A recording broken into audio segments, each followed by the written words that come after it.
We are live. Hey, how are you doing? Lee Hayward here with the Total Fitness Bodybuilding live video Q&A for Friday, November the 1st. And the way these video chats work is I'm going to be hanging out here for the next hour answering questions and topics of discussion that you have related to health and fitness, any specific challenges you may be dealing with when it comes to your workouts, when it comes to your nutrition plan, building muscle, losing fat, any specific questions or topics of discussion that you would like to have covered, feel free to type those questions and topics into our chat window, and I'll do the best that I can to help you out over the course of our video chat today. And this is something that I like to do every Friday, whenever possible. More Fridays than not, you'll find me here live at 5 p.m. Eastern Time on the Total Fitness Bodybuilding YouTube channel, as well as the Total Fitness Bodybuilding Facebook page and my personal profile page as well. So let's see, who do we have joining in today? We have Matthew is joining us. Hey, Matthew says it's coming through loud and clear. Good, appreciate it. I normally ask if it's coming through loud and clear. Matthew beat me to the punch. Regular to the chat, knows the rigmarole. We have Robert joining in, another regular to our chat as well. We have Nourish to Flourish. Love it. Big Lee. Well, welcome to the chat. I can't say I recall seeing your name before, so if this is your first time joining us, welcome. Glad to have new people joining, as well as the regulars tuning in as well. We've got Shifo Memo. Hey, how's it going? We've got Bill joining in. Welcome, Bill.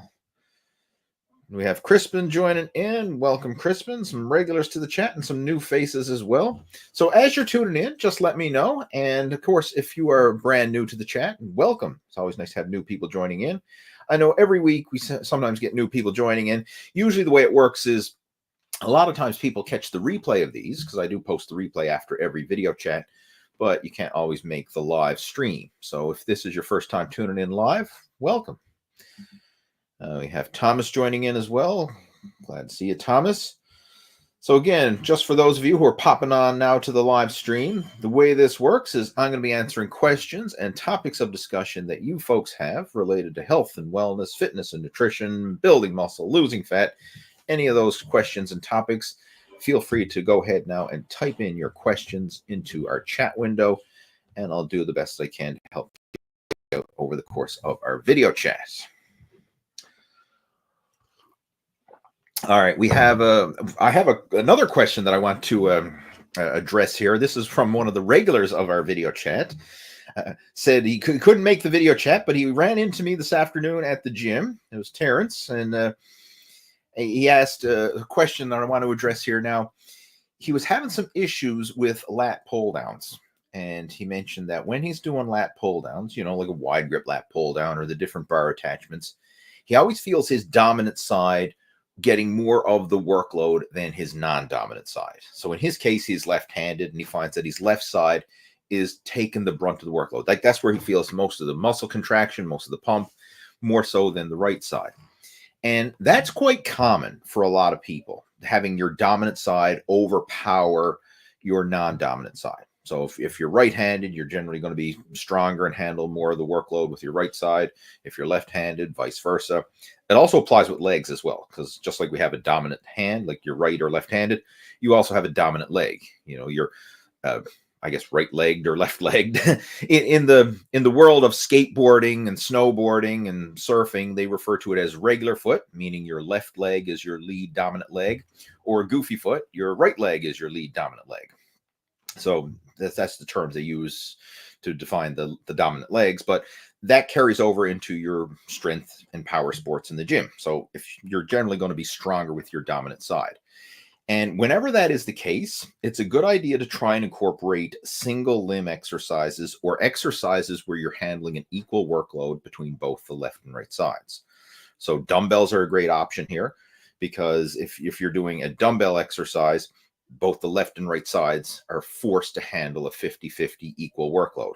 Whereas if you're using a barbell or a machine or a handle, you could subconsciously be pulling more with your dominant side, like maybe 60-40 or 55-45, something like that. Like you could be pulling more of the workload with that dominant side subconsciously, and it will create a bigger imbalance. But if you can do exercises where it's a 50-50 split, such as dumbbells, or some of these independent, like hammer strength machines, which have independent handles where both the left and right sides handle an equal workload. That can really go a long way to creating balance and proportion. And one of the things that I mentioned for Terrence was in the case of the lat pull down, I said, why don't you try doing single arm lat pull downs for the next little while? So instead of using like the wide lat pull down bar, which most people do, just put one of those single handles like you would for cable crossovers, you know, the single D-shaped handle attachment, attach that to the pull down, and then just do single arm pull downs. And I find when you use that, the single arm pull down, you can really get a good stretch, good contraction, and really isolate and get a better range of motion in each lat. And it'll actually help to create more mind muscle connection, and that will help to work both sides equally. And if you do have an imbalance and you are going to be incorporating single limb exercises like that, always start with your weaker side first and then do the same number of repetitions for your stronger side afterwards. So in his situation where he's left-handed, left side is stronger, start with the right.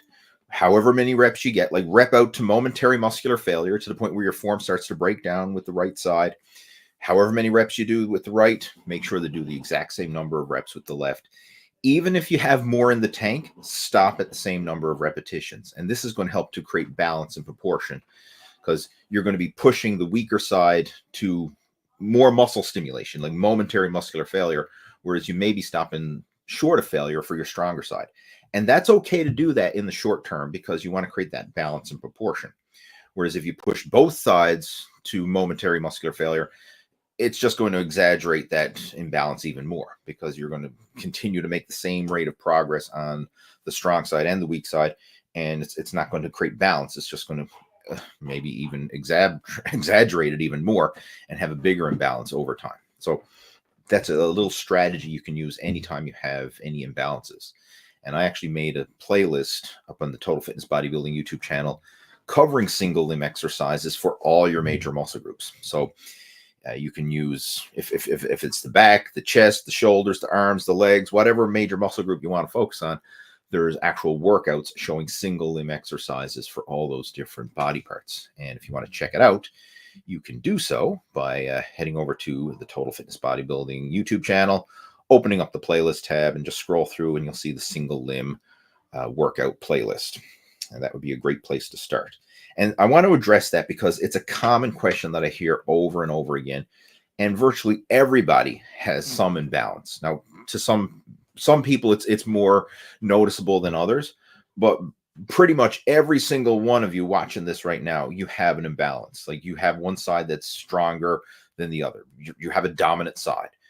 And that's just common, but we want to do the best we can to balance it out and to minimize, the differences between the left and right sides and create more balance and proportion.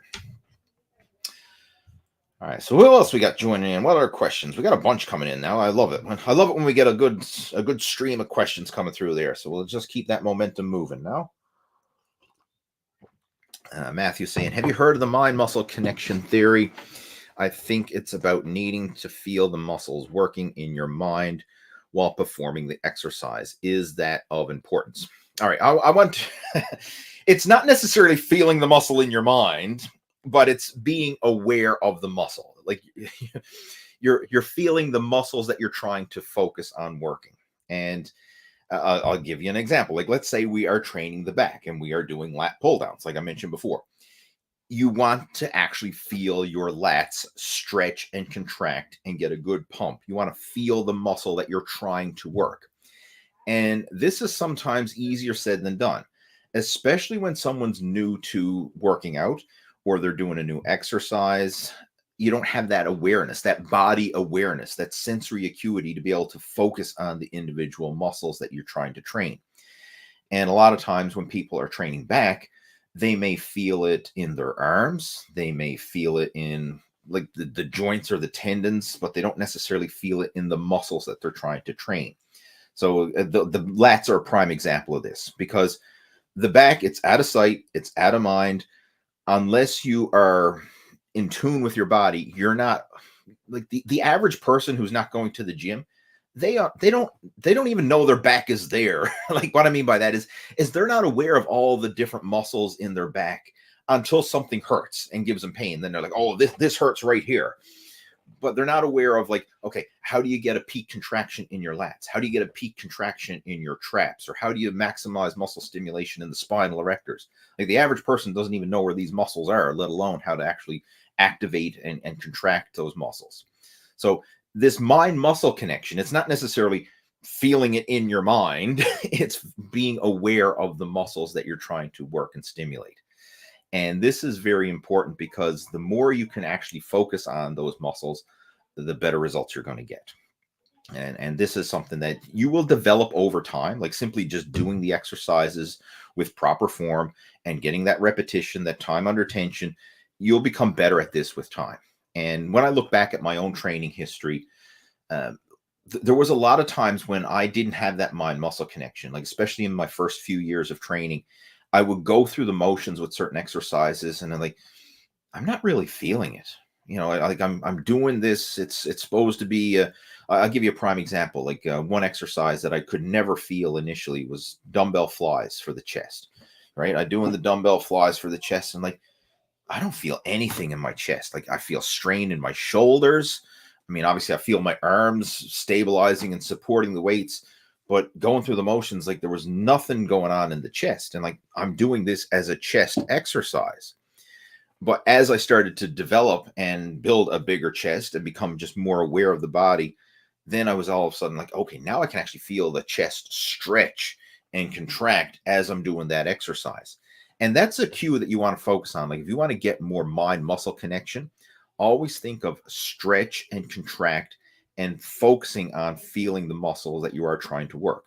And I recommend trying to get that mind-muscle connection, that feeling in that targeted muscle with light weight, suboptimal or sub-maximal weight. Because if you're just putting as much weight as you can physically lift, you kind of go into survival mode and you're simply just trying to move the weight from point A to point B. And you're using every muscle. Your body is just tensing up and contracting everywhere in order to move that weight. Whereas if you're using sub-maximal weight that you can move comfortably with good form, you can really focus on like, okay, now I want to row and squeeze my lats, stretch and squeeze the lats as I'm doing this. Or if it's the case of a chest exercise, I really want to stretch and squeeze the pecs as I'm doing this movement. Or whatever exercise or muscle group you're trying to focus on. Using sub-maximal weights will help you to develop that. And then once you get that feeling, where you can squeeze and stretch and contract that muscle under tension, then as you build up the weight, you should be able to get more mind-muscle connection and actually better results in that muscle. And then if you do get to the point where you start to lose it, because sometimes, again, if you start to go too heavy, your body kind of goes into survival mode and it's just moving the weight for the sake of moving the weight, and you may lose some of that tension. Then from a bodybuilding point of view, you're better off backing off the weight so that you can actually feel that muscle working again, right? Get that mind-muscle connection. So, and it is important. I mean, you'll find the people who have the most connection and awareness and sensory acuity with their body, they're the ones who tend to get the best results, right? And especially if you want to take it to the point of bodybuilding, like competing in bodybuilding, you definitely need to have this, because you need to have body control and awareness in order to flex and contract all the muscles that you need to when you're posing and displaying your physique, right? Not having that awareness and that ability to contract and isolate and flex these individual muscles is going to be a big limiting factor. But yeah, it's definitely an advanced. Well, it's something that applies from all levels, from beginner to advanced. But the more advanced you get, the more awareness you're going to have, and the better mind-muscle connection you're going to get. But focus on being better than you are before. Like even for those of you who are just starting off now, like maybe this is your first time joining the gym, just focusing on being aware and trying to contract those different muscles, and realize that as you get better, as you get bigger, as you get stronger, as you get more developed, this is something that's going to grow, and it's a skill that you're going to develop over time. All right, what else we got there? Let's see. We have Bumbles Apple. Hello from the UK. 1 hour earlier over here now on winter hours. Yeah, we're going to be switching over soon as well. We haven't switched over to the daylight. What is it? daylight savings is in the summer, and then it's standard in the winter.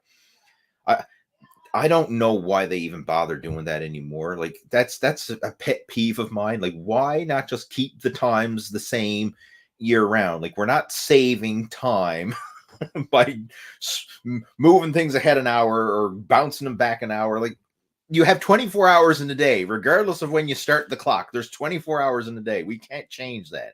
So you're not saving anything in the greater scheme of things, right? But that old, I mean, again, I don't know where it came from or the whole idea behind daylight savings time, but what a crock of shit. I wish they'd just stop it, because it just messes with everybody twice a year, right? Is the time falling back or springing forward? And anyway, we're going to be switching over soon. So when that happens, I'll make sure to let everybody know.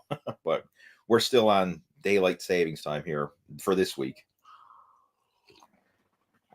All right. Who else we got? We have Art joining in. Welcome, Art. Art's a regular to our video chats. We have Shifo Me Mo. What is the best way to reduce soreness after the muscle? Reduce soreness of the muscles during exercise. Not so much after, but during exercise is what I'm after. Thank you in advance. All right, soreness during the exercise. If you're feeling soreness during the exercise, it's probably the lactic acid, it's the pump, that temporary discomfort you get when you're actually working the muscles. It's the fatigue that's being built up during the exercise itself. Now, you have to be aware of this, because there's good pain, which is the pump, the fatigue, the lactic acid burn. Like, that is quote unquote good pain, because that's the pain you experience when you're having a productive training session and you're stimulating the muscles.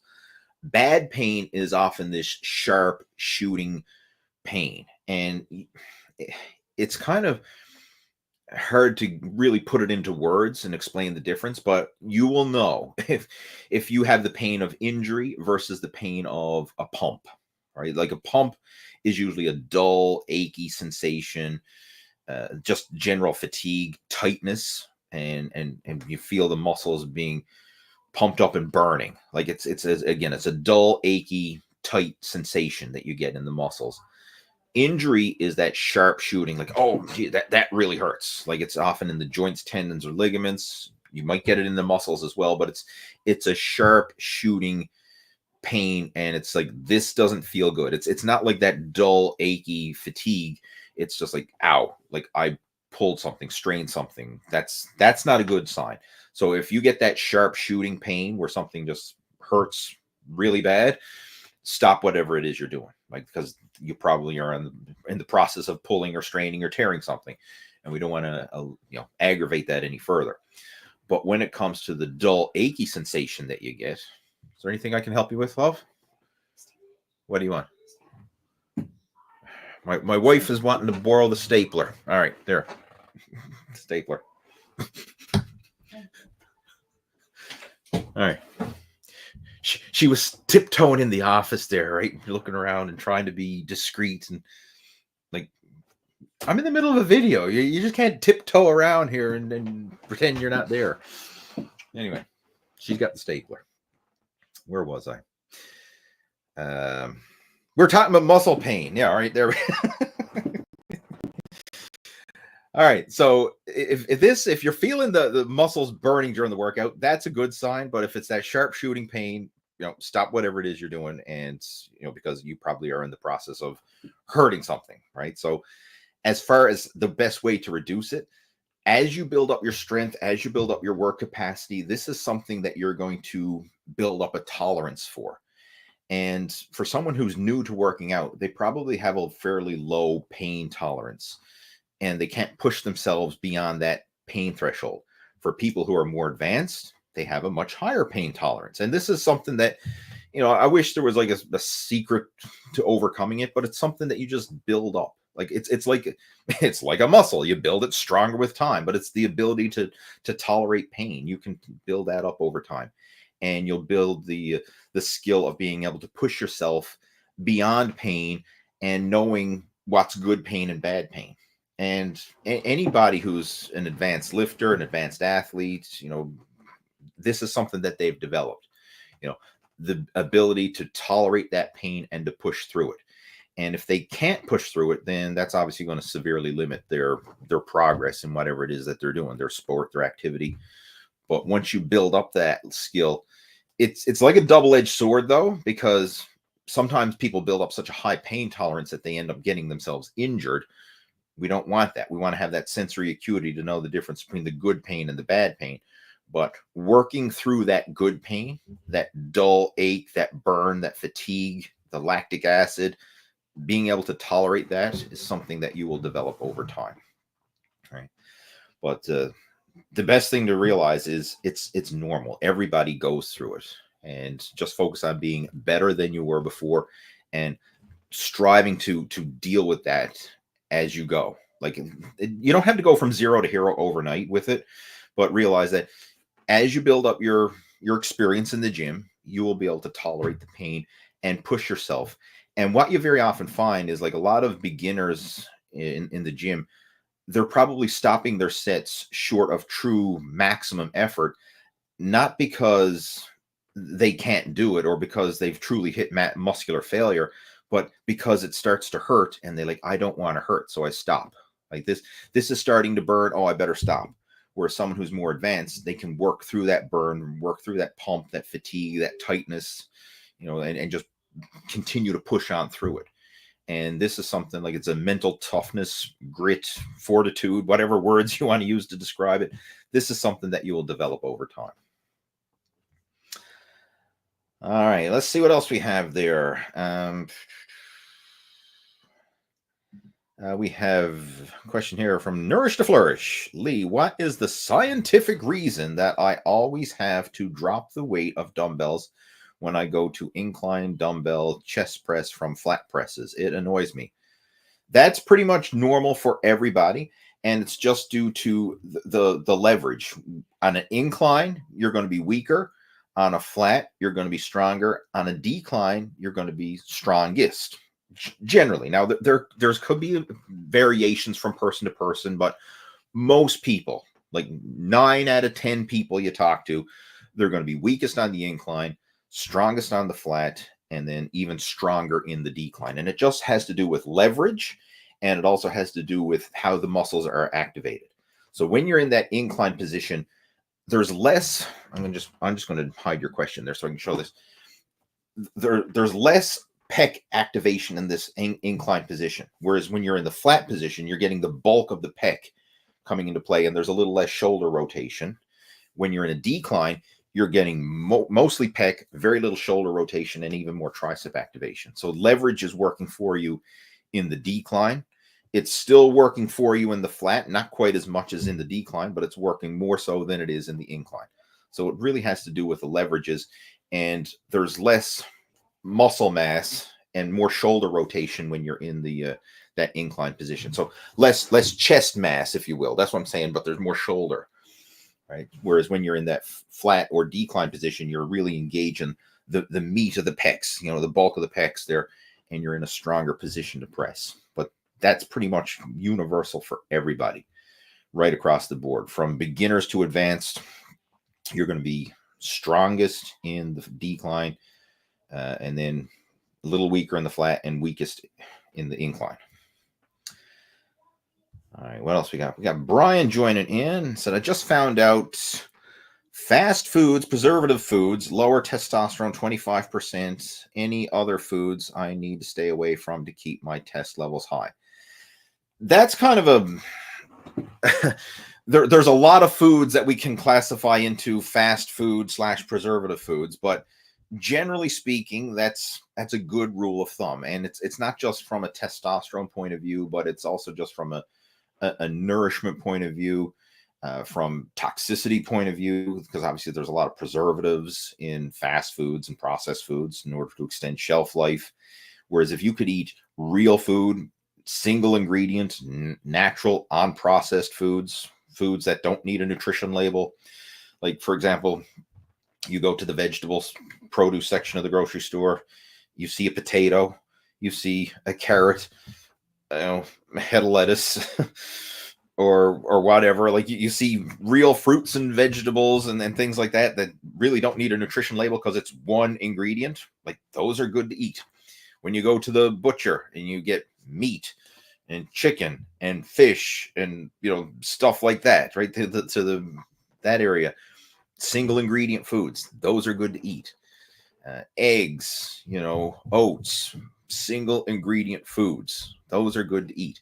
Once you start getting into the bagged and packaged and processed and yada yada yada, that's when there's all kinds of chemicals and things. And if you start reading the nutrition label and there's words on there that you can't pronounce and you don't have any idea what the hell they are, okay, that's preservatives and chemicals and whatever. God knows what else is put into there just to preserve that and to extend the shelf life, add flavor. And, they can have a mixed reaction when you consume them. Now, does it mean you have to avoid them entirely? It's not necessarily. I mean, in the perfect world, yeah, you wouldn't avoid them entirely, but there are certain situations where having some processed or packaged foods may be advantageous depending on the circumstances, right? But you definitely want to minimize those from an overall health perspective. And sometimes some of these preservatives that it not only can lower testosterone, but it may actually elevate estrogen levels. And this is something that can have a negative impact there from a muscle building and fat loss point of view. And I can tell you from experience and from coaching a lot of people, when you focus on natural, unprocessed foods, even if you're factoring in calories and macros and all that, but you have someone eat, just let's say we're eating a 2,000 calorie diet from natural unprocessed foods, or a 2,000 calorie diet from a combination of natural and processed foods. Generally, the person who's eating natural unprocessed foods is going to get the better results, right? They're going to get more nutritional value and see better body composition improvements with their physique.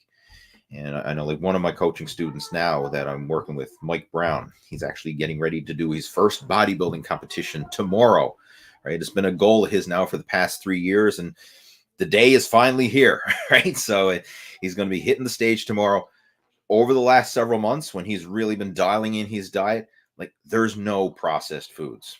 It's natural, unprocessed foods, like oatmeal and egg whites and chicken and meat and vegetables and potatoes and real foods and rice and vegetables. And like, there's no processed, like, fast food, junk food, canned foods, whatever. It's real foods, real single ingredient foods. And that's what the bulk of his diet has been now for the past several months. And the results he's gotten is absolutely amazing.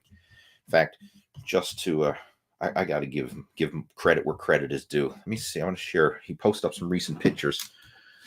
I want to see if I can find these and just share them with you. Right here. Where is he too? Here we go. Just want to share my screen. Just give me a moment here, guys. Share screen. Right here. Like, just check that out. I mean, this is Mike just recently.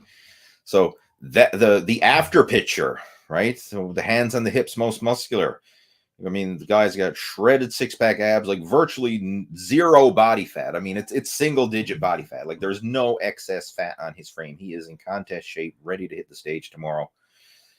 I mean, that was achieved through natural, unprocessed foods, right? There's no fast foods and McDonald's and, canned foods and packaged foods and whatever. Like, that is real food. Chicken and rice and oatmeal and meat and vegetables and real single ingredient foods. That's the type of results that happen when you're eating that kind of stuff, right? And of course, training consistently and everything else. But that's the nutrition side of things. It's real, natural, unprocessed food.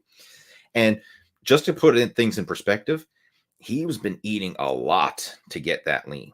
Like, we actually had a coaching call there last week where he was talking about, like, he's eating 300 grams of protein a day, 2,800 calories a day. Like, his metabolism is on fire, and he's just incinerating body fat at that high calorie intake. I mean, everything is just like it's in just on turbo boost, right, for metabolism. Whereas a lot of people, they're eating way less food than that, and they're nowhere near as lean, right? So it's like the leaner you get, and the more you stoke that metabolic fire, the more food you can eat.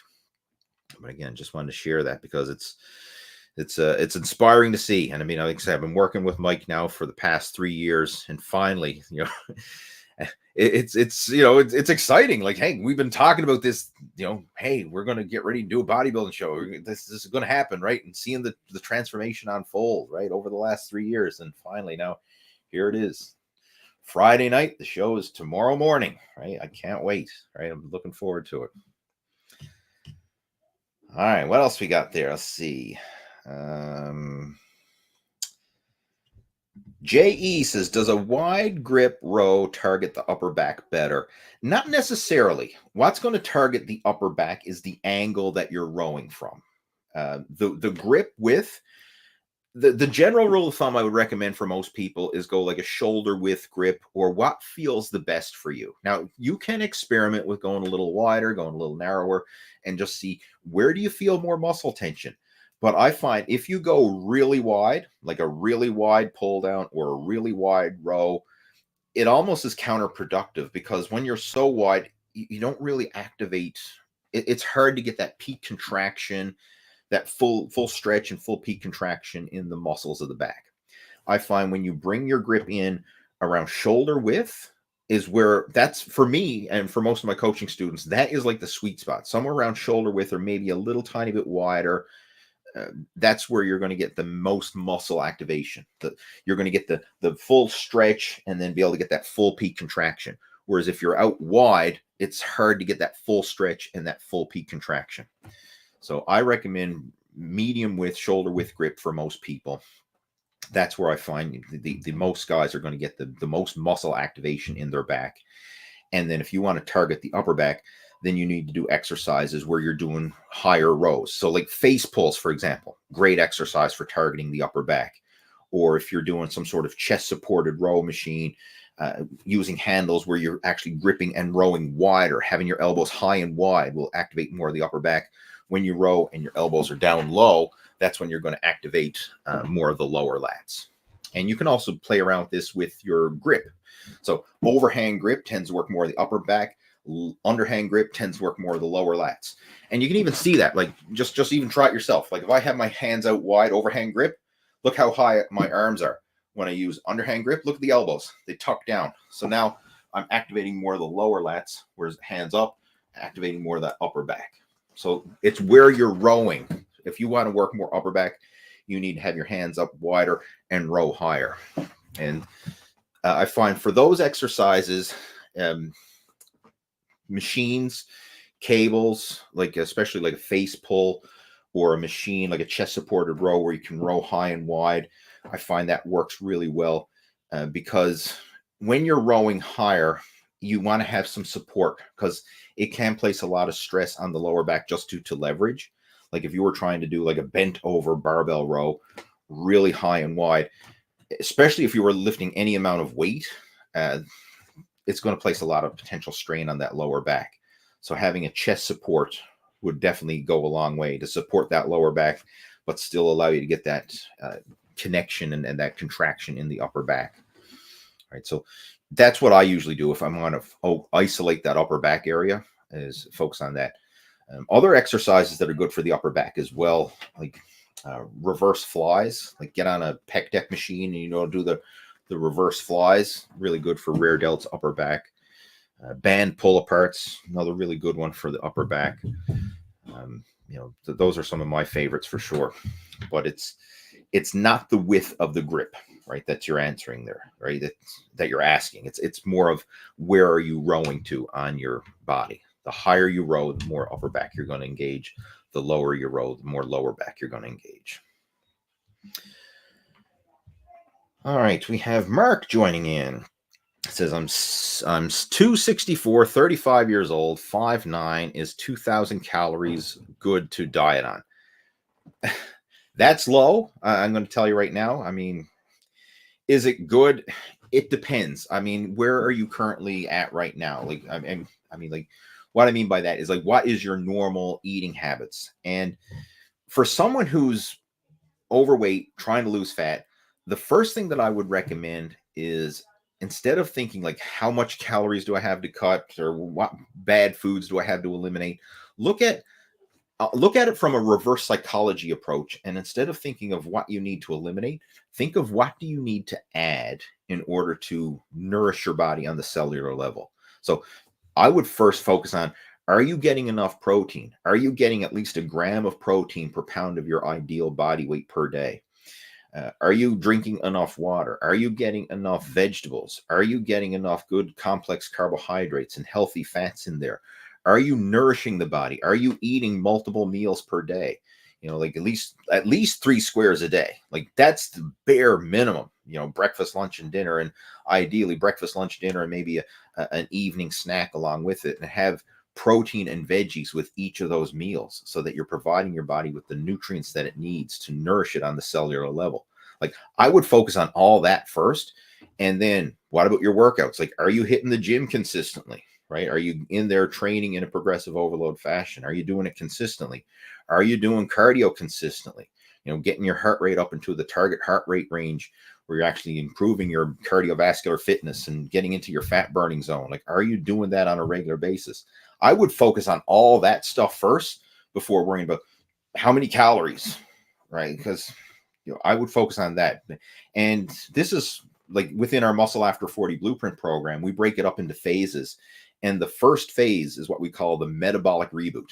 And what I just summarized for you there is kind of like an abbreviated version of what that is. Like we focus on laying the foundation and increasing your metabolism, like focusing on filling in all the gaps that are potential in your program there and making sure that you're covering all the fundamentals and elevating your metabolism, not just simply trying to starve yourself. Because starving yourself, sure, it can lead to a short-term weight loss, but it usually what happens when you just starve yourself is a lot of the weight you lose comes from lean mass.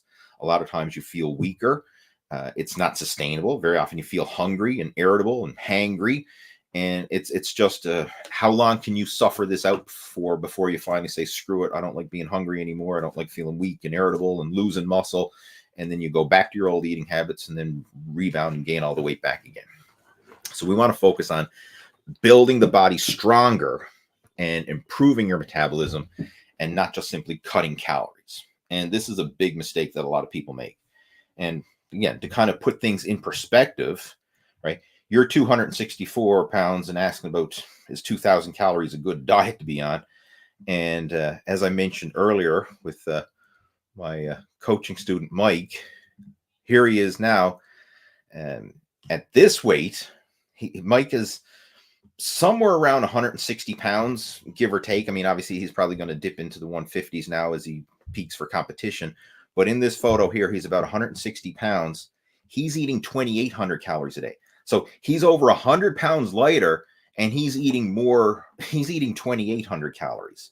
So it's not just calories in, calories out, right? I mean, I know that seems like the basis, and there is some truth to it. I mean, obviously, if you are truly overeating, then yeah, you definitely want to be in a calorie deficit, but we want to focus on nourishing the body and not just starving it. And in Mike's case, we focused on nourishing it and building his metabolism up to the point where he is losing fat and getting shredded on 2,800 calories a day, which by a lot of people's standards, especially folks who are actually counting calories and tracking macros and stuff, 2,800 calories is quite high from a fat loss point of view. Right, but it just goes to show that it's not just calories in, calories out. Because when you eat more, you can burn more. Right, you eat more, burn more. When you eat less, you burn less. So in Mike's case, he's got his metabolism on on overdrive here, and really achieving that kind of body recomposition, which is what most guys want. Like most guys just don't want to lose weight; they want to lose fat and build muscle. Right, whereas if you just drastically cut calories, yeah, you'll lose weight, all right, but a good chunk of that weight's going to come from lean mass and body fat and water. It's not necessarily a healthy, sustainable weight loss. And that's why so many people end up rebounding and gaining the weight back again. All right, who else we got joining in? We have Tex Pop says, I find that if I lower the weight and concentrate on contracting the muscle, I can get the mind-muscle connection. Good stuff. Absolutely. That's one of the first steps. That's probably a follow-up to the previous one we were talking about earlier about mind-muscle connection. that's the first step that I would recommend. Like if someone says, I can't feel certain muscle group working, let's lighten up the weight and just focus on almost like an isometric contraction, like stretch and contract that muscle under a light workload. Once you get that mind muscle connection with a light weight, then we can gradually start building it up while maintaining that muscle connection, that feeling. If you start to lose it, then let's lighten the weight back up again and maintain that as you're increasing the weight with a progressive overload fashion. We have a man from Earth. Hopefully we're all from Earth. I don't think we have any aliens joining in, but the man from Earth is here. It says, I'm having difficulty relaxing since I started intensifying my workouts after I plateaued. Any tips? All right, there's so much to unpack with that. I don't know where to start. Difficulty relaxing. Like, is that due to the workouts itself? Is it due to training harder later in the day? Like, I would love to be able to actually have a conversation with you and then to have a back and forth conversation to unpack this more. But I'll just kind of throw out some suggestions here. And if you want to elaborate on it, feel free to email me and we can discuss it in more detail. But just based on that alone, okay, you're training harder and you're having trouble relaxing. Are you taking any type of pre-workout or caffeine or anything along those lines? Because very often that can lead to having trouble settling down after a workout because you're stimulating the body, especially if you're doing it late at night. Like, let's just say you work out in the evenings, you take a high caffeine pre-workout. That's staying in your system for several hours. Like, the half-life of caffeine is about 6 hours.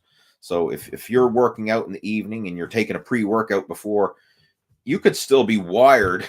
Like, it might be 10 p.m., 11 p.m., midnight, whatever. And you're like, eyes wide open and still wired from the workout. And that's probably making it harder to relax and fall asleep. So you want to be careful with that. Also, just training harder in general. I mean, it places more stress. You get your adrenal glands get fired and places more stress and demands on the body. That's something to factor in as well, especially if you're doing it later in the evening. It might be harder to relax. I find this myself. If I do a high intensity workout late in the day, it takes me a few hours afterwards to like unwind and relax and come back down.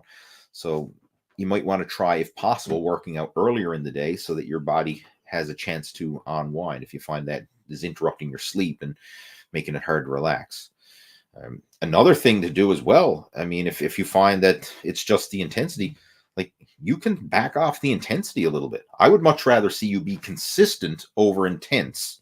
Like I always say, consistency trumps intensity. So if you're pushing yourself so hard that it's stressing you out and it's just burning you out, feel like you're burning the candle at both ends, like either scale back the volume, scale back the intensity, or scale back the frequency. Like you can scale it back to something that's more manageable. One thing that I found personally, like when I was training, and I made my best gains when I was working out every other day. So work out one day, take the next day off. Work out one day, take the next day off. And doing it in an alternate day fashion, I found I made way better gains that way than when I was trying to work out every day. Because when I was younger, I was full of piss and vinegar. And I thought, the more you work out, the better you're going to gain, the faster you're going to grow. And I was just trying to like go into the gym and work out every single day, work out for hours every day. And especially when I was younger, it had no responsibilities and, living at home with mom and dad, and I had all the time in the world. I mean, I would do that. I would train every day, sometimes 2-3 hours a day. And I thought I was doing good, but I got into a big plateau and I was just digging myself into a rut of overtraining. And then finally, someone explained what I'm explaining to you right now, explained that you don't grow when you're in the gym. You actually grow when you allow your body to rest and recover between workouts. I started to scale back my training. So instead of doing these marathon workouts, 6+ days a week, I started working out every other day, having a full day of rest in between each training session. And I started to grow. I started to see better results and I felt better. I didn't feel as burnt out or as exhausted. And then I was able to approach each workout feeling refreshed and energized and able to give it 100% and then rest, recover, grow, give it 100%, rest, recover, grow, and it just amplified my progress that much more. So there's a lot of things to factor in here. Another thing too is if you're training harder, are you eating more to compensate the energy demands of the workout?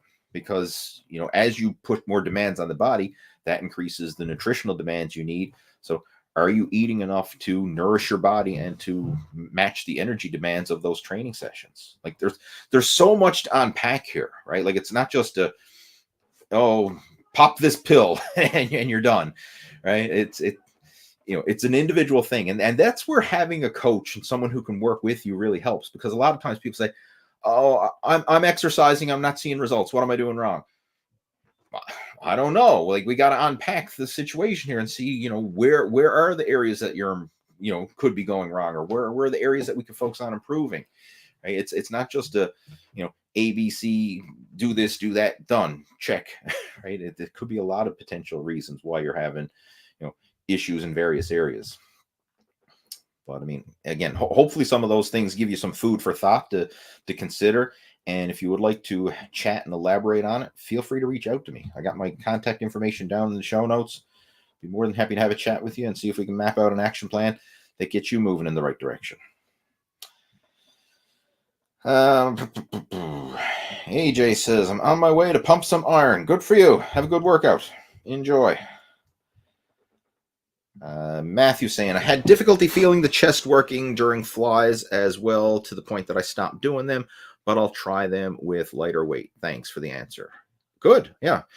And you know something, when I'm going back, you know, in my early days, like in my teenage years, when I started doing dumbbell flies, I didn't feel it for the chest, but I did feel like bench presses and push-ups, pec deck flies. I felt those, but I just couldn't feel the dumbbell flies. For some reason, dumbbell flies was just like, I'm going through the motions, but I'm not getting any muscle activation.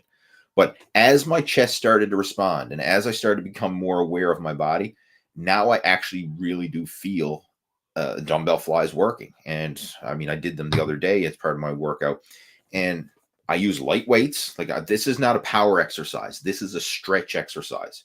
So I use light weights and really focus on full range of motion, holding that stretch position, letting the muscles fully stretch out, and then bring them up under control, and then just having that mind-muscle connection as I'm doing the exercise.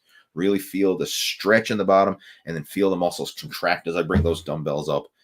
And I find that now I actually enjoy the exercise and get really good benefits from it.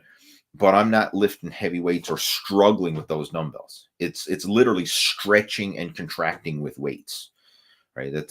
That's what I view it as, versus a power move. Like, it's not like a bench press, for example, where, okay, you're trying to power up some heavy weight with a, you know, big compound exercise. This, you know, the pec deck, or sorry, the dumbbell fly, that is a stretching with weights exercise, right? So keep the weights well within your means. Like, they should feel light, and then you just, through good, slow and controlled tempo, stretching and contracting, and really focusing on squeezing those muscles, that's where you get the workout benefit from it. But it's not from the sheer workload or the sheer weight of the exercise. It's more of that mind-muscle connection and the muscular contraction and tension you're creating during the exercise. What else we got there? Another one. Whenever I do any presses, curls, flies, I say the word focus at the bottom of each rep, and it really helps keep my mind-muscle connection and lets me really feel the movement more. Cool. And you know, it's okay to have these little cues, these little triggers, whatever works for you, to kind of anchor you into that. Right? For me, I always think stretch and squeeze, stretch and squeeze. And that's what I'm saying to myself. So stretch, squeeze, stretch, squeeze. And that's my, you know, cue that works for me. And when I'm working with people, that's usually what I always emphasize, you know, stretch and squeeze. I mean, in your case, if focus helps you to do that, saying that word, then whatever works for you, whatever your cue is to kind of get you into the groove and bring you into the moment, right? It's good to have that. And you'll find like that's quite common, right? You need to have some things like that to really anchor you and to, you know, get you into your zone when you're doing something. Like I'll give you a prime example of this. It's kind of it's not a fitness example, but it's a focus example, if you will. When I was into car racing, because for those of you who followed me for a while, like I've done autocross racing, I've done rally racing, I've done numerous race car schools, track racing and stuff like that down in Spring Mountain Motorsports in Nevada. I've done 9 high performance driving schools / race schools. Like I had my SCCA race license back in the day. And I also did like Targa, Newfoundland and autocross and stuff like that.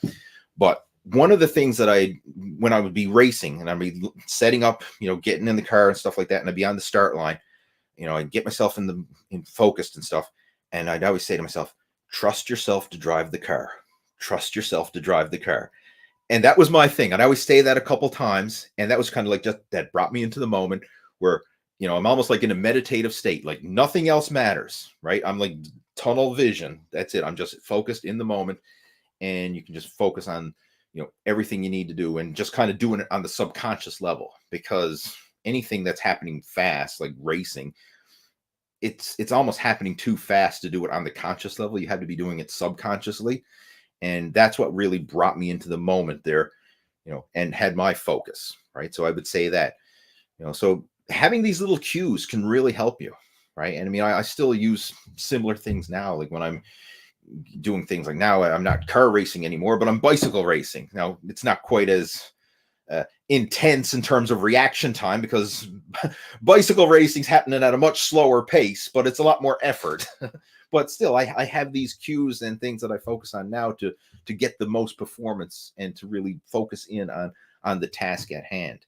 And this is important because nowadays, like the way we are with social media and technology and buzzes and notifications and everything else, like you need to be able to block that shit out and just focus on whatever it is that you're doing. So when you're in the gym and you're doing a set, like nothing else matters. It's just that moment, that set, that exercise, boom, and you'll be able to block everything else out and just focus on that.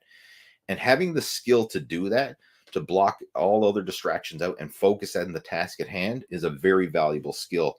And that's something that's, weight training and exercise in general can help you to develop, right? It's almost like a meditation in that way, right? To help you to focus on the moment and being present and not getting distracted by all the dings and whistles and crap that's going on in the background. But yeah, thanks for sharing that. Appreciate it.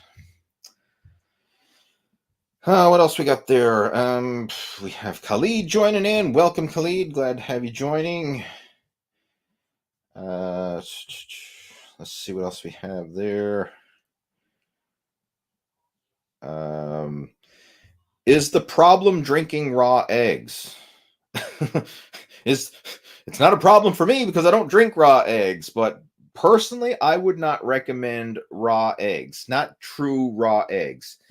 If you want to drink raw eggs, you can do pasteurized egg whites. I sometimes have done that, like mixed them up into blender smoothies or things like that, because they're technically not raw, they're pasteurized.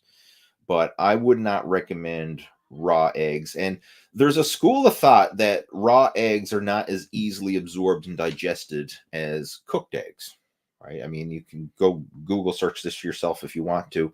I mean, I know the whole Rocky thing back in the day, like he'd crack a dozen eggs and pour it in a glass and chug it down. I mean, made for a cool movie scene, but that's just freaking disgusting, in my opinion. It's almost like, ugh, I would not want to do that.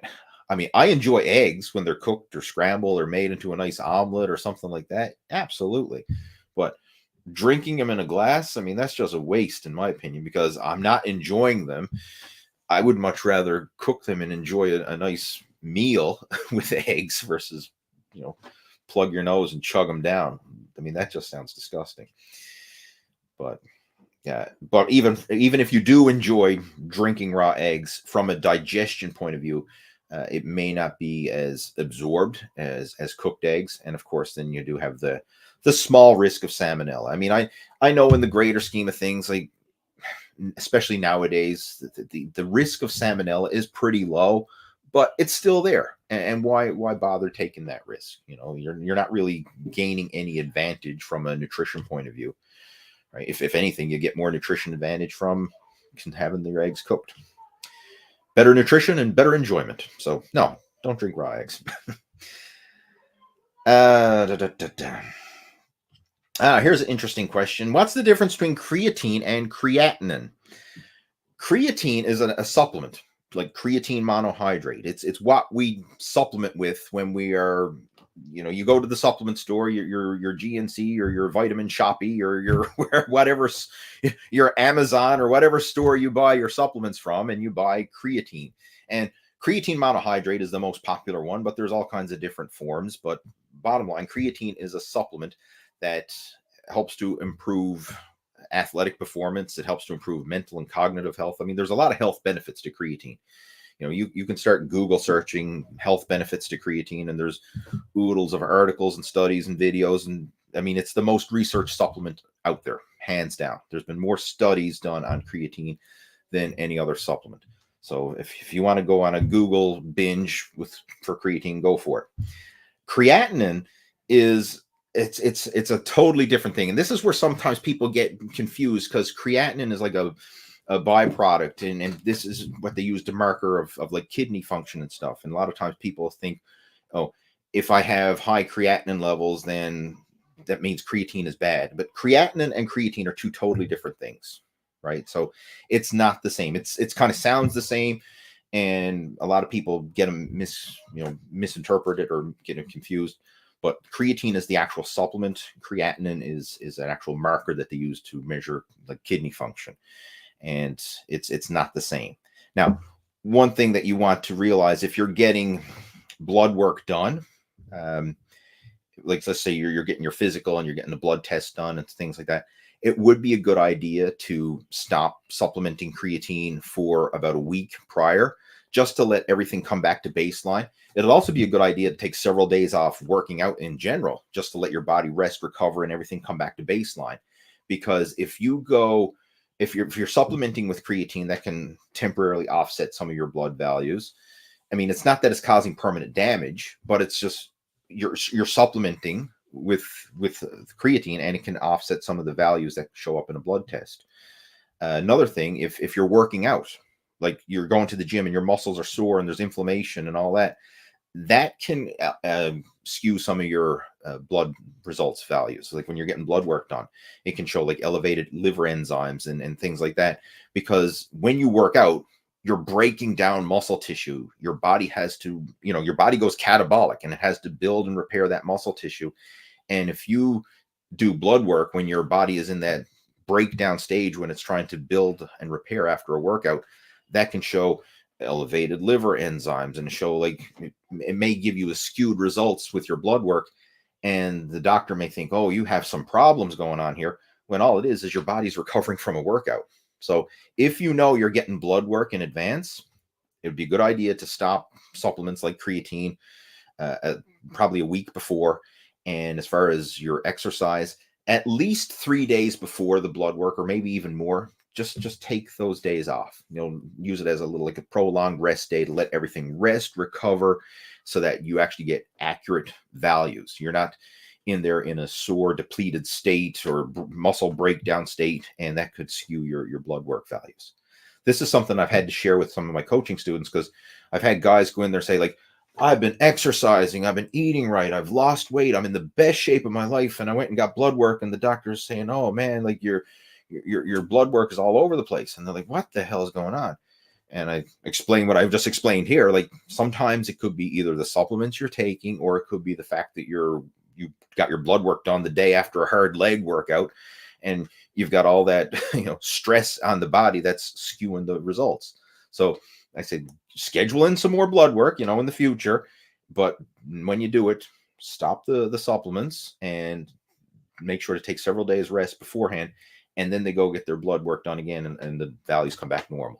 So you want to factor that in there as well, right? And doctors should be aware of this.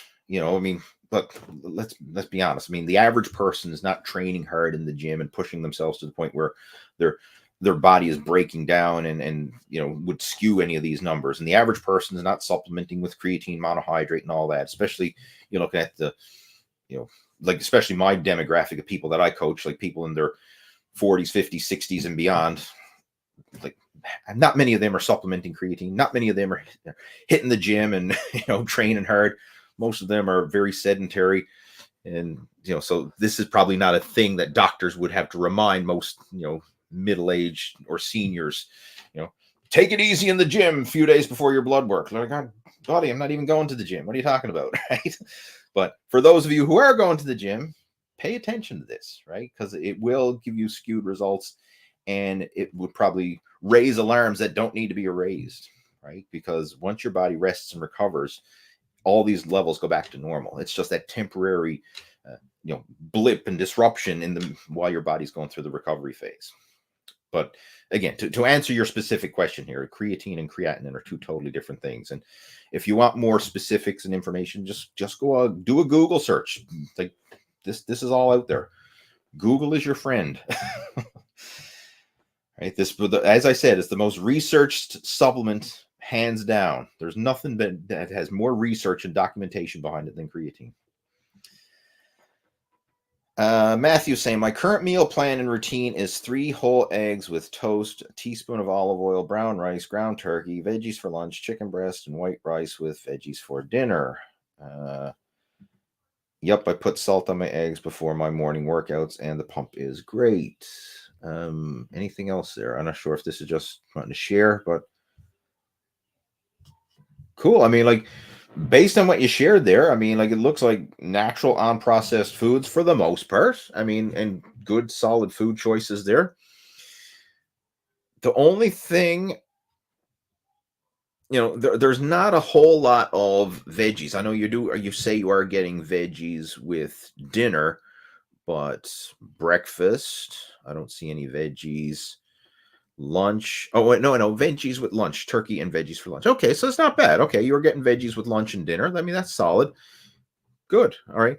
That's one thing I always recommend, and I always like to emphasize, like protein and veggies. Protein and veggies. Those are, if you're eating, adequate protein, you're eating like at least a gram of protein per pound of your goal body weight per day, and you're getting a serving of veggies with your protein, and you're doing that consistently, like that covers, like that's the 80-20 rule. Like that's the 20% effort that's going to give you 80% of the results. That's the bulk there. Your carbohydrate intake, you can match that based on your activity level and your goals. So if your goals is to gain muscle, improve athletic performance, you want to higher on the carb intake. If you're really active and burning a lot, higher on the carb intake. If your goal is fat loss, or if you're not very active, then you want to go a bit lower on the carb intake. Now, when I say higher and lower, I'm not talking about like all or nothing, like, you're eating carbs or you're not. You still want to consume carbohydrates, but you can adjust the portions and the volume of those carbs based on your goals and activity. But I would never recommend eliminating them entirely, because carbohydrates it's an important part of your overall training program, especially if you're in the gym and you're working out consistently. Carbs are your high octane fuel source, right? It's a mistake to try and, get a good workout on low carbs, because it ain't going to happen, right? You will feel much better, have so much more strength and energy, recover better when you have adequate carbohydrates in your system. All right. But again, thanks for sharing that, Matthew. I mean, you've got a solid plan in place right there. We have Billy joining in. Says, I've been doing that spoonful of salt before my workouts for a while now. Real game changer. The pumps last for like 2 hours. What's your favorite Arnold movie of all time? Okay, well, first off, for those of you who are wondering what the heck he's talking about, I made a video a while back, like several years ago, actually. And I was talking about a little pre-workout trick to help enhance your muscle pumps, help prevent muscle cramps. It was to have some sodium before your workouts. And what I actually did was I put table salt or sea salt, whatever salt you want, but salt on a spoon. Now, how I did it, I have to clarify it, because a lot of people got that confused with that video. People were thinking I was taking a full spoonful of salt. And basically, in this, Billy's saying here, that spoonful of salt, it's not a full-blown spoonful of salt. It's a few shakes of salt on a spoon. All right, there's a difference.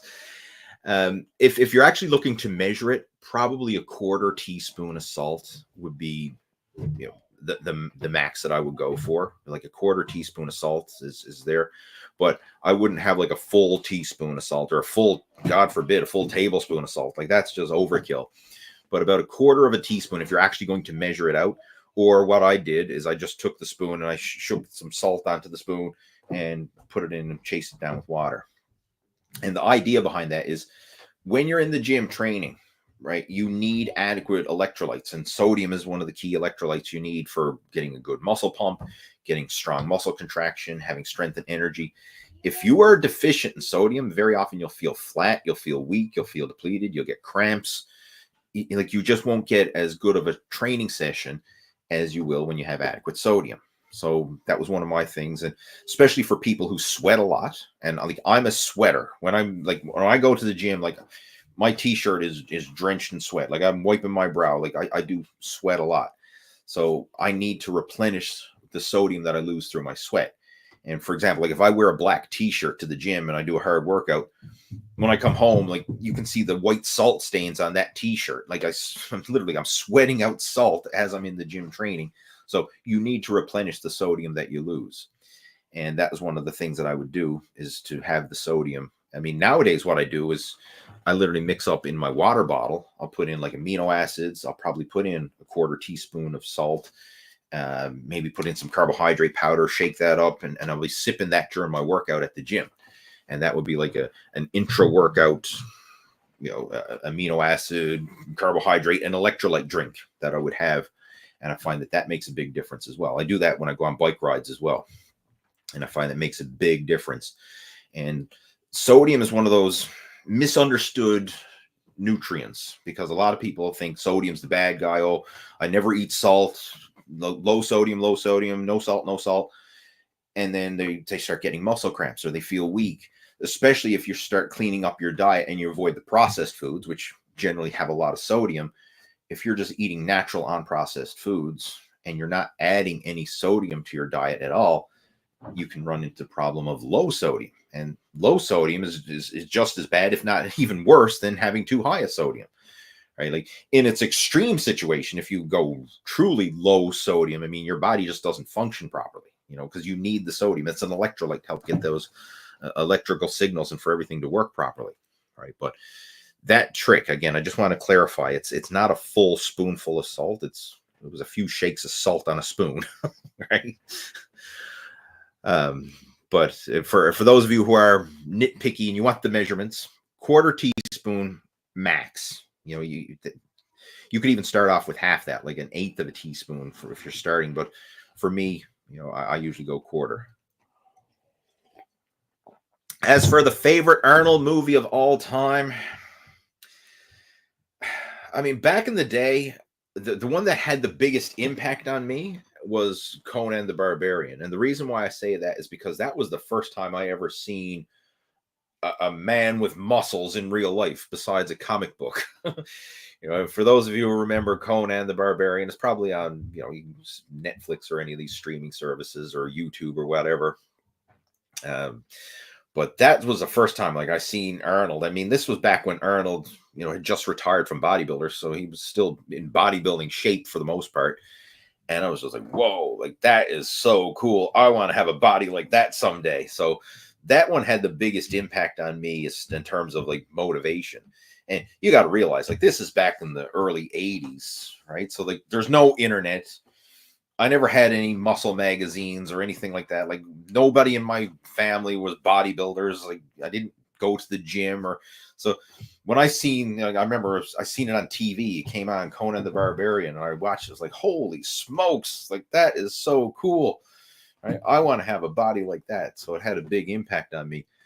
But I got to be honest. I'm a fan of Arnold for because he was the bodybuilder and what he's achieved there. And I mean, it's just, cool to see his rise from a nobody to super successful. But his movies suck. I mean, they're cool and they're fun and they're cheesy, but I don't think anyone's going to say Arnold's the greatest actor of all time or anything like that. I mean, they're freaking cheesy movies, right? Let's be honest. So I'm not out watching Arnold movies, right, on a regular basis. Like I've seen them all for the most part, but they're all cheddar cheese, right? Spread on thick. Yeah. But if I had to give one, I'd say Conan. And it's not so much for the quality of the movie, but for the impact that it had on me, right? And for the time, let's give it the benefit of the doubt. I mean, heck, back in the '80s, that was a good quality movie, for what they had back then. But that's probably my favorite, Conan. What else we got there? What's your opinion of the Arnold split? I switched from push-pull legs to that. My bench has gone up a lot, but my biceps have so much volume. I have to pick specific back exercises that don't involve biceps. And all my back exercises, I'm using straps, so I quit doing pull-ups on back day. Arnold split. I'm not exactly sure which one you mean by that, but I'm assuming you mean like training 6 days a week. Like Arnold says, you'll train 6 days a week, 3-4 hours a day, blah, blah, blah. I'm not a fan of that personally. I mean, when I was competing in bodybuilding, I would do a bodybuilding split routine, and I'd be in the gym pretty much, on a daily basis. So if you have the time to do it, you can certainly go for it. These days, I'm in the gym 3 days a week at most. So, it depends on the individual, the situation, the stage you're at, right? So, it's not that it's right, wrong, good, or bad. It's like, who's this? Who are we talking about?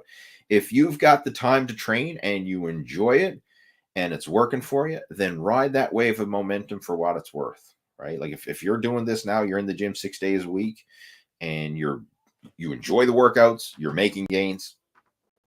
It doesn't matter what my opinion is. You do you ride it out and you milk that thing for what it's worth.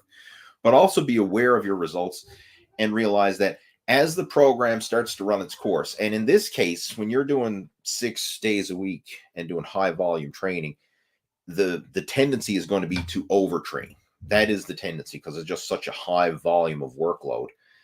When you need to change things up, I would recommend changing things up to a lower volume or lower frequency program to allow your body to kind of like deload once it starts to hit your peak and you start to overtrain with that one. And this is a common thing. I mentioned this on previous chats before with every program, right? Regardless of what it is, whether it's an Arnold program or a total body program or a push-pull legs program or a you name it program. Every program is eventually going to go through the phases of adapt, grow, plateau. Adapt, grow, plateau. And what I mean by that is you start a new workout program. In the process of doing that program, assuming you're doing it consistently, your body is going to adapt to the new muscle stimulation. And as you adapt to it, you're going to grow. You're going to start to get bigger and stronger, improve your fitness and work capacity. You're going to see the fruits of your labor, right? You're going to see the growth. But eventually, it's going to start to run its course and you're going to plateau. And this happens. It's just a matter of time. Every program is going to go through adapt, grow, plateau. Once you start to see the signs of the plateau, and it's usually diminished strength gains. So like, I'll give you a prime example. Like, let's just say you're bench pressing 185 pounds for sets of 10 reps. And then all of a sudden you go in there and you're bench pressing 185 and now you're struggling to get 7 or 8 reps. I was like, what's on the go? Like I was feeling strong with this weight, a couple weeks ago. And now it seems like I just don't have the same strength. I don't have the same energy. And it's getting harder and harder to complete the same workouts. As your strength starts to decline, that's probably a sign that, you're pushing into the plateau phase. Like you're pushing your body beyond its recovery abilities. So then you need to change your approach. I mean, it could be changing the exercise, could be changing the split, or it could be going through a deload phase or whatever. But every program is going to go through that. It's not going to stay optimal gains forever, right? You're going to see that. And a lot of people used to use this phrase. Like I remember hearing this from former powerlifting superstar back in the day, and Louis Simmons from the West Side Barbell Club. He had a phrase saying like, everything works, but nothing works forever. And that's absolutely true, right?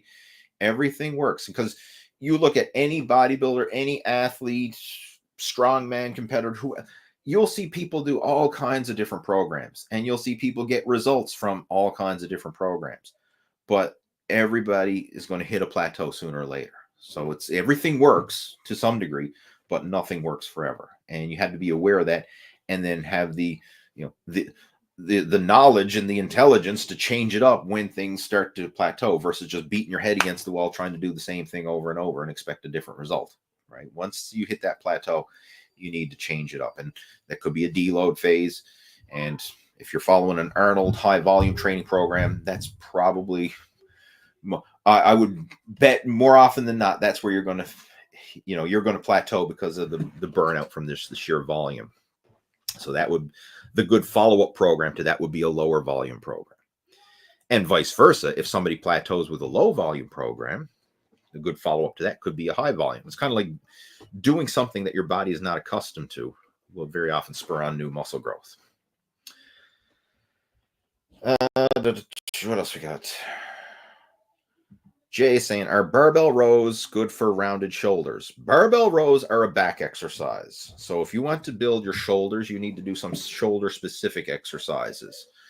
The ones that I would recommend, shoulder presses, whether that is like a barbell or a dumbbell or a machine shoulder press. And if you're new to training, I would recommend starting off with machines first, because they're easier to manage and master the technique with. And then as you become more advanced, you can gradually incorporate free weights there. But also the big one for shoulders is isolating the individual heads of the deltoids. So side lateral raises, rear delt raises, front raises, work for the traps, like all that. You want to work all those different areas, and that's what's going to give you the rounded shoulder look. All right, so some form of overhead press, some form of shrug to work the traps. Now, even though that's not directly the shoulders, it will help to add with the whole shoulder complex. But then you want to do isolation for each head of the deltoids. So side lateral raises, rear delt raises, and front raises to really give you that full round shoulder look. Now, indirectly, barbell rows, you're still going to bring in the shoulders as secondary and supporting muscles, but it's not necessarily going to target and isolate those shoulders. The main emphasis with a barbell row is going to be on the back, specifically the lats. All right, what else we got there? We got a couple more, and then we're going to clue it up because we're already past the hour. I lost my spot there. Just give me a second, guys. We have XM. I can do 30 push-ups, 10 pull-ups in a row, 90-kilogram barbell squat for 8 reps. I weigh 180 pounds. I'm 5'10". Does that mean I have a decent amount of muscle mass? Yeah, I mean, that's certainly decent. I mean, those are respectable numbers. I mean, let's look at the average person. The average person can't do 30 push-ups or 10 pull-ups or squat 90 kilos for reps. So, yeah, I mean, that is certainly decent. I mean, could it be better? Of course it could be better. There's always going to be someone who's bigger and stronger, and there's always going to be someone who's looking up to you with envy, wishing they were as big and strong as you. And this is something we need to really wrap our head around, is realize we're always in the middle. No matter how good you are, how good you get, how far you progress, you're always in the middle. There's always going to be someone who's bigger and stronger and a better athlete or whatever. And there's always going to be someone who's looking up to you, wishing they were at your level.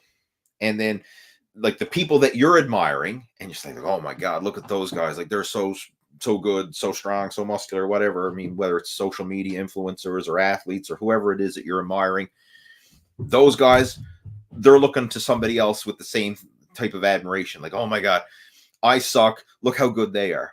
And it never ends. It goes right on up through.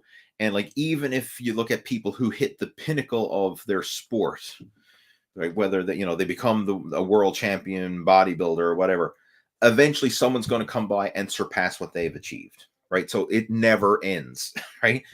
There's always going to be someone better. There's always going to be somebody worse. We're always in the middle. So the bottom line here, be happy with your own personal progress, right? Like you don't need to seek validation from me. Like if that's a personal best for you, like, hey, hitting 30 push-ups and 10 pull-ups, pat yourself on the back, give yourself a high five and congratulate yourself. Like, feel good about those victories, because that's all there is, right? Like, that's what matters the most. Like, if we doubled it, like, let's just say, okay, you can do 60 push-ups and 20 pull-ups and 180 kilogram squats. You're still in the middle, right? Like, you're still in the middle, because there's always going to be somebody who's bigger and stronger. And then there's vice versa. There's going to be someone looking up, wishing they could do what you could do. And that's, so just be happy with where you are and enjoy the journey, right? Celebrate the victories and the progress as they come, but, you know, don't discount it. Like, don't say, oh, I don't think I'm good enough. For, you know, to someone else, they're looking at you with envy, saying, man, I wish I could do that. Heck, I wish I could do one push-up. I wish I could do one pull-up, right? I mean, there's always somebody, you know, looking at you, wishing that they could do what you can do. Just the same as you're looking at somebody else saying, I wish I could do what they can do. What else we got? We have David joining in. Welcome. We have Conscious Aether joining in. How is your relationship with Elliot Hulse? Do you still keep in touch? I have not spoken to Elliot in years now. We did a video together last time I spoke to him. Literally, the last time I spoke to Elliot was a YouTube video, and that was probably back in 2020 or something like that. Or 20, I don't, let me just check. I'm not sure. I'm curious now. I mean, I know I'm getting ready to clue this up anyway, so just give me a moment. I'm just curious to see, when was that? I'll just do a search for Lee Hayward. I see more of Elliot's videos are popping up in my feed recently. No, it was 5 years ago. Last time I spoke to Elliot was 5 years ago. That was at his strength camp gym in Florida, in St. Petersburg, Florida at the time. And I have not spoke to him since then, but I have been seeing some of these videos popping up on YouTube recently, which is pretty cool, right? You know, I mean, I've always gotten along with Elliot, right? I mean, he's obviously he's different. Like, he's involved with like strongman and different stuff. He's never done like the sports that I've done, bodybuilding and cycling and that stuff. But I've always gotten along with him, right? So I do, but I haven't spoken to him in years. 5 years. All right. Can the sauna be a substitute for cardio? No. You're not going to improve your VO2 max and your cardiovascular fitness and all that from sitting in a sauna. So no. Right? Don't need to elaborate any more than that. You sweat in the sauna, you sweat doing cardio, but that's about the similarities, right? Let's see what else we got there.